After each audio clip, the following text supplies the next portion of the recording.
Hi everyone, my name is Julie. This is Keep Calm with Books and Coffee. I talk about books on this channel, mainly books about magic, and today we are going to be doing my top books of 2024, as well as my worst, some superlatives, and some honorable mentions.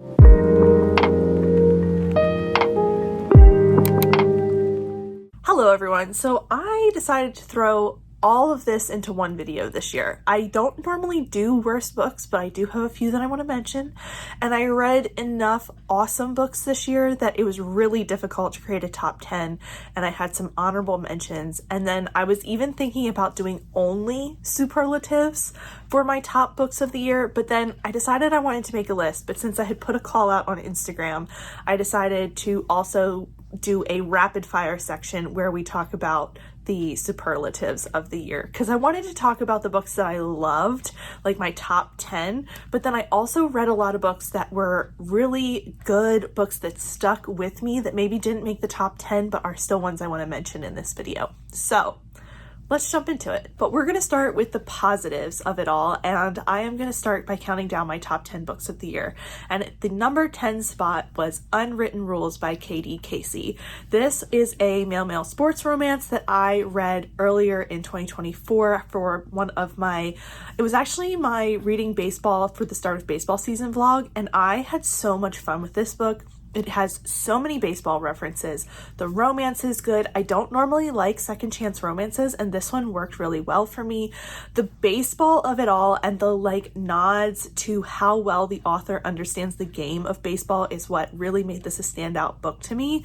And I just had a great time with it. I can't wait to read more Katie Casey in the coming year. I follow her on, I think, Instagram now, and I just love seeing her takes on everything that is happening in the off season with trades and such. So this was a really fun read and has led me to some really fun insight about the game as well. This hit it out of the park, literally. I loved this book so much, and it was such a great baseball book as well as a fun romance. Then at number 9, we have Kindred by Octavia E. Butler. This was my first Octavia E. Butler read ever, and I am so excited to read more of her other works.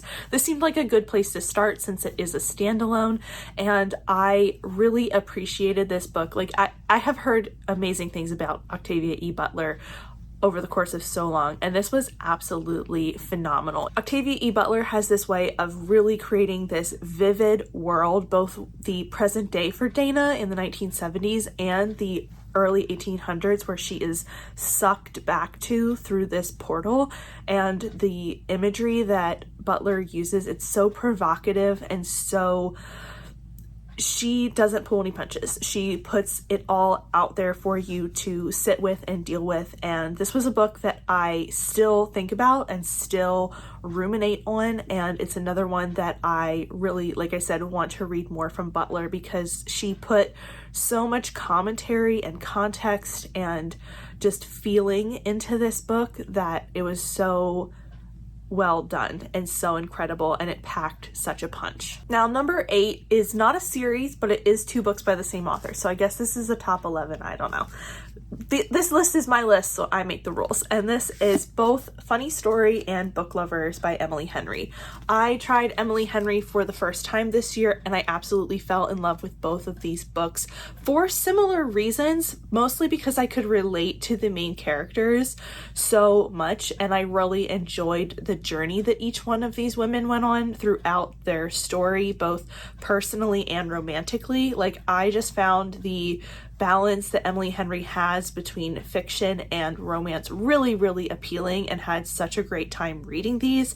They just really worked for me, and each one of them had something in it that was I needed at that time, and it just really worked out for me that I was enjoying both the book itself and what it provided to me personally in my own life to kind of get me through some things that I was going through. So these were very personal reads to me this year, and I gave them both 5 stars. At first I only had Funny Story on the list, and then when I started talking about it, I was like, I have to put Book Lovers on here as well, because I just loved both of these dearly and had such a good time with them. At number 7, we have The Tainted Cup by Robert Jackson Bennett, and this is kind of a surprise to me that this made it on the list. I honestly thought this was going to be an honorable mention because I enjoyed my time with it the first time I read this book, but then I reread it in December and just absolutely fell in love with it and changed my rating to 5 stars. I had a great time reliving the mystery, and I had only read this in like October, I think. It was just a book that I felt like I kept thinking about and I kept wanting to go back to because I had enjoyed it, but I felt like I hadn't really given it my full attention just because I think I broke up my reading of the book so much. So I spent more time in December rereading it, and it was one of my only reads at that time rather than being like one on my rotation. I love Din and I love Anna, and I just love their relationship and the way that it develops in this book and the way we see it play out. I like their banter, and just the way they play off each other is so fun. But then there's also such a fun element of the mystery and fantasy. I loved going back to this world and seeing even more details in the world building upon reread. And just catching the breadcrumbs of the mystery as well was so interesting and fun. And I feel like I have a deeper understanding of Robert Jackson Bennett's plan for like how he laid out this story so much better now. Like, I feel like I just caught so many more things on reread, and that's why I love rereading so much, because I know that I personally get so wrapped up in the getting to the end and finding out what happened that when I go back and reread, I just catch so many more details upon reread. And it was such a fun time, and I'm so glad I did, because this ended up being a book I absolutely adored at the end of the day. Next up, we have the Miss Tilney and Mr. Darcy mystery series by Claudia Gray. And this is one that I read all 3 books in this series this year. I gave the first book, The Murder of Mr. Wickham, 4 stars, but then the 2 subsequent books, 5 stars, and absolutely loved the journey that we went on with these and absolutely just had the best time with it. There are so many things I love about this series. It is a fun mystery series. It's a fun historical fiction series. It's a fun retelling or like reimagining or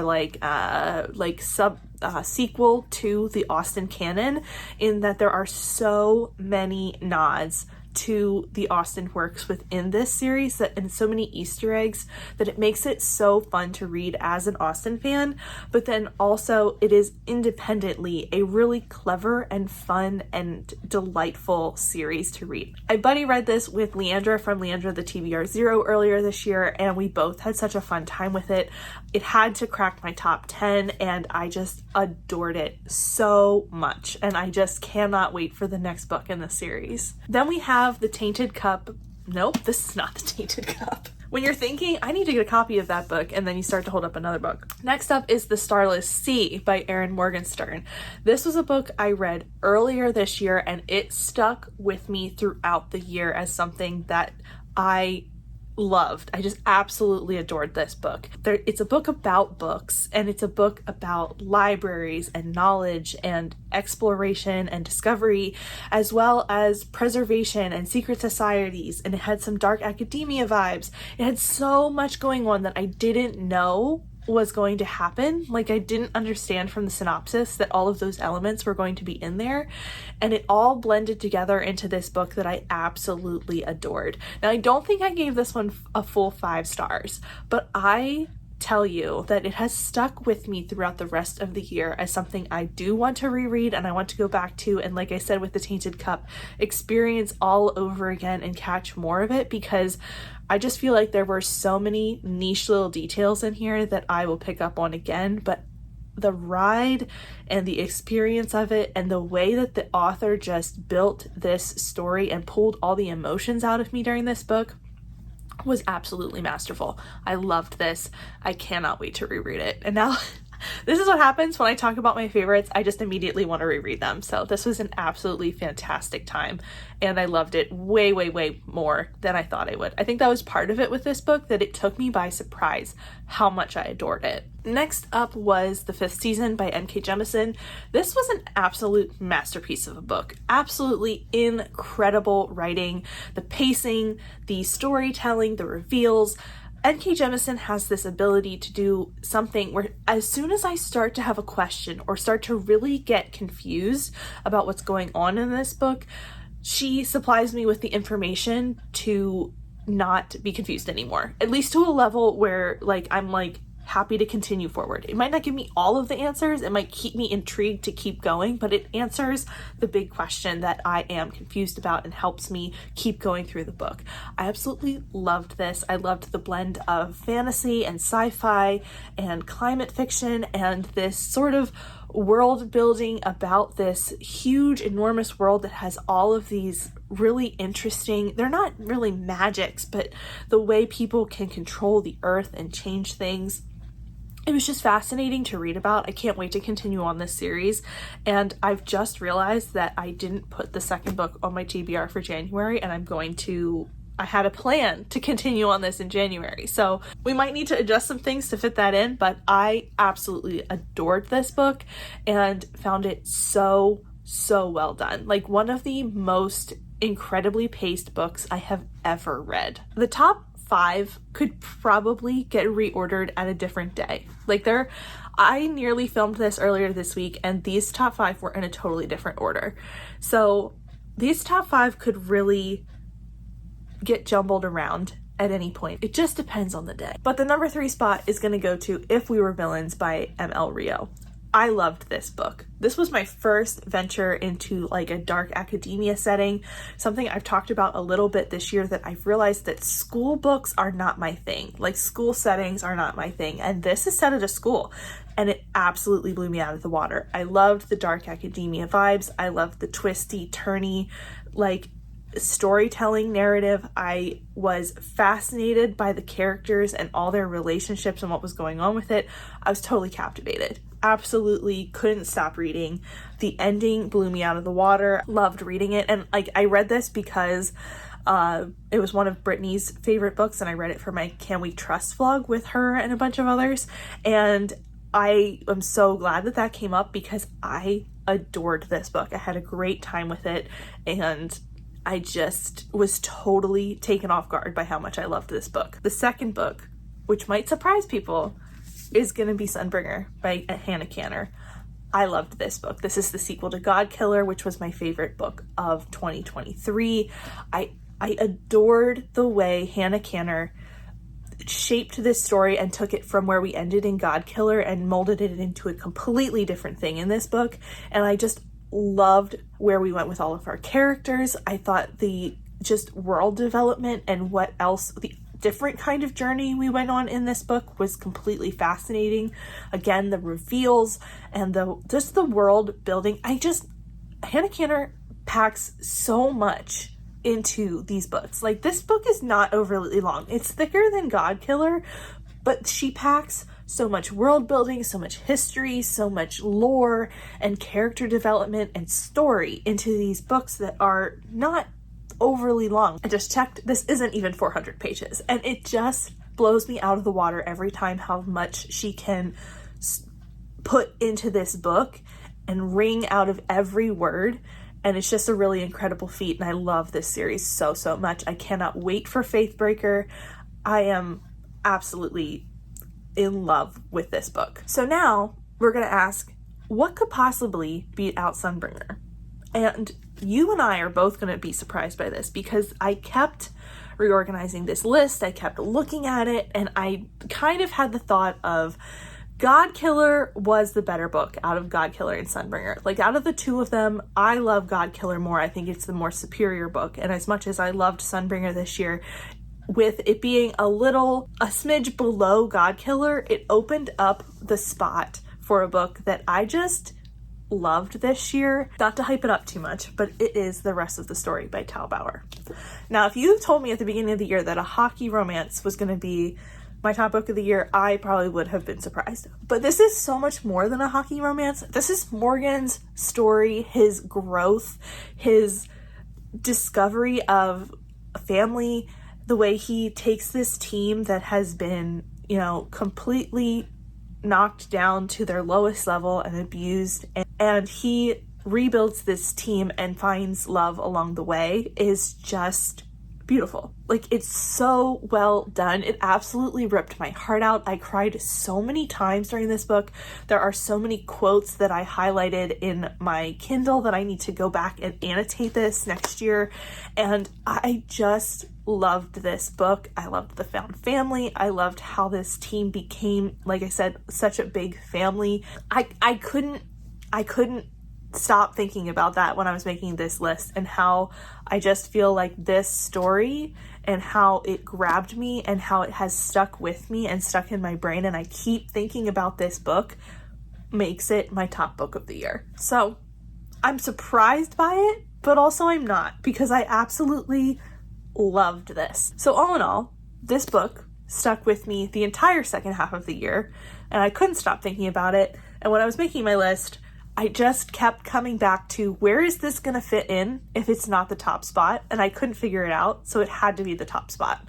So absolutely loved it. Thank you to Steph from the Novelty Corner for putting this on my radar.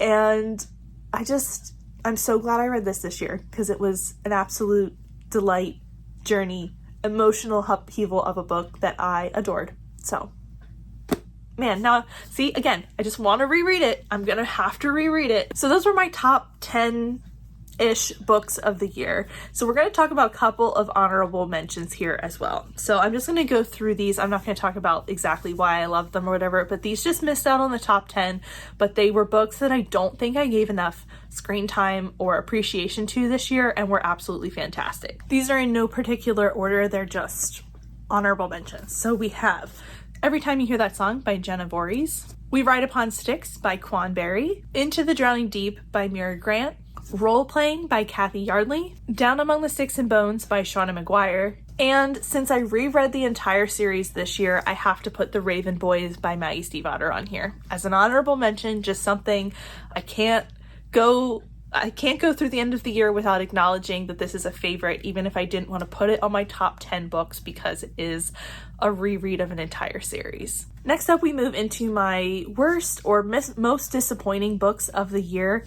A lot of these are more disappointing than worst for various reasons. So these are in no particular order, but we're going to start with a category of books from this year, and it is the Illumicrate books that I read this year that I DNF'd. So there's 3 here, which are Fathom Folk, Song of Silver Flame Like Night, and The Witch King. And these 3 just were disappointing because they were so beautiful. I loved the ideas and the premises of them so much. And then when I ended up reading them, I didn't get along with them for various reasons. I didn't like the writing style in Fathom Folk. The Song of Silver Flame Like Night was something that I was enjoying okay. Like, I was getting along with the story and everything all right, and then we started to move into a school setting and I got bored and I DNF'd the book. And then The Witch King by Martha Wells is just something that I could not follow what was happening in that book. I did not understand. So all 3 of these got DNF'd, which is disappointing in and of itself because they're beautiful and I spent money on them and I had the subscription, but also the fact that I am pretty particular about the ones that I let my subscription go through for. I do skip a lot, and these were 3 that I thought were really going to work for me and I got really excited about, and then I didn't like them. So unfortunate for these 3 in this sort of category of book. Next up, we have Spinning Silver by Naomi Novik, which is a huge disappointment to me. I was so disappointed about this book because I love Uprooted so much. I love and adore Uprooted. It's a awesome story, and I love our exploration of friendship, relationships, as well as the dark forest. And Spinning Silver seemed like it was going to explore a lot of the same themes. We had a forest that had these magical creatures in it that we needed to contact and sort of appease. We had several points of view from several different women that seemed like they were going to work together, and I was really interested in that. And we also just had this really interesting world to explore with a bunch of different viewpoints, like I said. And unfortunately, none of it worked. I got so bored in this book. I thought it was so slow and nothing happened. I liked basically one or two of the viewpoints, and everything got so drawn out through the entire book. It was really, really unfortunate and so disappointing because I wanted to love this so much, and I had been anticipating it for years because it had been on my TBR since it came out, and I just hadn't prioritized it. And I think I DNF'd it at like 80%. I just could not do it anymore. Then we have The House Witch by Delma Hawk, and this one was really disappointing. It's a cozy fantasy, and it seemed, at the beginning, I did like it. I did like the concept, I liked the characters, but the story got super repetitive and was way overwritten, and it needed to be trimmed down in the worst way or broken up into different books, because I just felt like we were going through like the same things over and over, just with maybe different pieces. Like we were going through the same types of problems, we were just substituting different people in. And then I also really did not like the way this book talked about alcoholism, and I was really, really turned off by its handling of that. So this was one that I did finish, but I did not enjoy. Can you tell I didn't like any of these books because they're all gone? I don't have any of them anymore. I got rid of them. Next up was Assistant to the Villain, and this book was one of the two that like made me angry this year while I was reading it, because I was so frustrated with the female main character. The longer it goes away from this book, the more ridiculous I find the entire book. I reflect on it and I just think about how silly the main character was and how she was too dumb to live, and how so much of the sort of nonsensicalness in this could have been fun, but I didn't like it. It got so repetitive and boring, and I ended up skimming the second half of the book just to find out what happened, because my curiosity was there, but I just could not stand the female main character anymore. And I did not find the male main character appealing. Like, I did not find her fascination with him and her attraction to him. I didn't understand it. So I couldn't understand anybody in this book. And then the last book on this list is Icebreaker by Hannah Grace, and this one is disappointing in a different way than the others were disappointing. A lot of the other ones that I mentioned on this list were disappointing because I liked the concept of the book and then the execution didn't work for me. This one is disappointing because I liked the beginning of this book and then it totally lost me. If you want to see the whole journey of that, I will link my Icebreaker blog down below, but all I'm gonna say is that we got to the point where something very serious happens to the female main character. Life-threatening seriousness. And after we get like past the scene of that happening, I feel like we never addressed it again. And I couldn't get past that. I could not get past so many things in this book, but that was one that really bugged me. So anyway, this one had hope and it took it away, and that's what's disappointing about this book and what made me angry at this book this year. And now we're going to jump into a few superlatives. So like I said, I was toying with the idea of only doing superlatives this year because I read so many awesome books. I told you a few times how I was having trouble ranking them and how I could have switched some things around just depending on the day. And because of that, I was thinking maybe I will just do like best sequel, best this, best that, best fantasy. And I kind of threw a Instagram poll up asking people to give me some superlatives that they wanted to see. And since people did respond, I'm going to put them in here and answer them because they were fun too. Like, I was excited to do them. And also I want to keep talking about the great books I read this year, although a lot of these are kind of negative. So one of the first ones that came through, which was interesting to me, was what was the most depressing. And for this, I'm choosing The Binding, and I'm going to put this here. I don't remember who the author was, but this book just depressed me. This book continued to depress me over and over and made me just more, like, the content throughout this book just kept getting heavier and heavier, and it just dragged me down so badly. I was so fascinated by the world of this book, but the content and the context that we explored the world was so heavy and depressing. I'm trying not to repeat things, but next up was most eye rolls, and it has to be Assistant to the Villain. I I was so over this book and I rolled so many times. Next up is most plot twisty, and for this I'm going to say Into the Drowning Deep by Mira Grant. This book kept me on my toes. I was completely taken by surprise by so many things that happened and just shocked every time something it kept coming for me, and just so many plot things that happened I just was not expecting. And I was so fascinated by the blend of the story and how we took elements of so many different genres and used them for plot twists that I loved this and had a great time, and it was so plot twisty. Then we have worst cover. And for this, I'm going to choose the flawless / heartless covers. This version specifically, like so many of these covers are pretty, but this version specifically was the one that I had to like look at every time I got it from my library, or it was the one on Kindle Unlimited. I don't remember.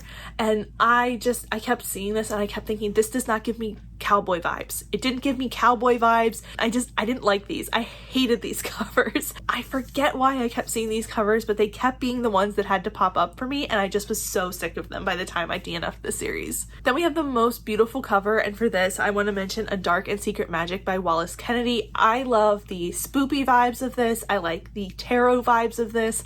I like the witchy vibes of this. I loved this cover. I love this book too, but this was just such a fun read, and the cover is beautiful. I have to get a copy of this at some time. Next up is Spiciest, and I might not be the best person to ask for this, but the spiciest thing I read this year was The Demon's Bargain by Katie Robert.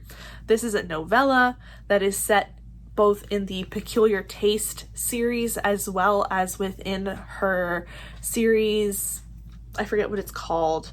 It has The Dragon's Bride as the first book, and this brought me back to trying the Dragon's Bride series again because the first one didn't impress me, but this one is later in the series and I had a great time with it. It was also very spicy, according to me, who might not be the best person to ask, but this was the spiciest thing I read this year. Next up is the chonkiest book you read this year, and that is The Name of the Wind by Patrick Rothfuss. This is like 600 pages, just over 600 pages. It was definitely the thickest book I read this year.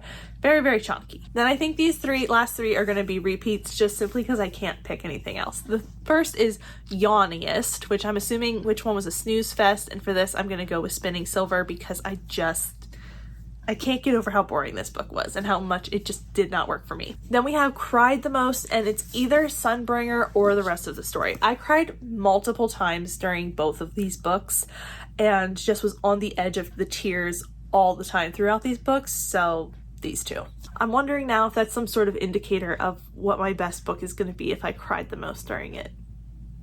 Interesting. Then the last one I got was Best Character Growth, and for me this was Every Time You Hear That Song by Jenna Voris, and this is mainly about Darren. There's two main characters in this book, Deckley and Darren, and Darren's story and how she goes on her journey. I think her character growth is so good and authentic and just beautiful to watch over the course of this book, how she kind of grows and changes, and it's wonderful. I loved it so much.